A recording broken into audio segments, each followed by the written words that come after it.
Welcome back to Facebook Monetization, and in this video we are going to be discussing strategies for replacing members who decide to stop paying or quit your membership. Now, you are always going to have members who will decide to stop paying their membership fee. And what you want to do, and this is it's a bit psychological and a bit when you start talking about the approach.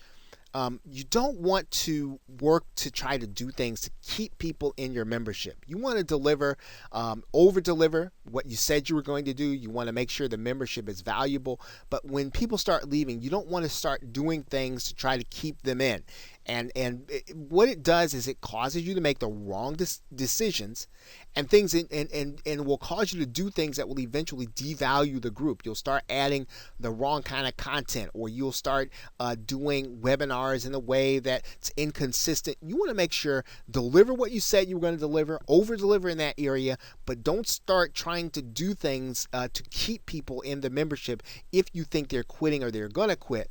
What you always want to do, the smart play and the more positive play, and the thing that will help you to build your business, is that you want to keep people coming in to sign up for the membership. So you want to do what you can to continue to get people into the membership, continue to expose them to the opportunity to be part of the membership.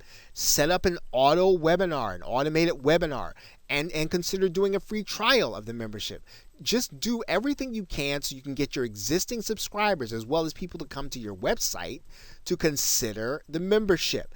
Again, you want to keep people feeding into the top of the membership as opposed to trying to keep people inside once they're in. Okay, always do at least one live event where people who are not members can actually attend, and they can see what the members are getting on the inside. So in other words, you're doing it for your members, but yet you're inviting your entire community. You're inviting the public at large to see what happens inside of your webinars. Now, the other thing is you want to seek positive feedback from the group members.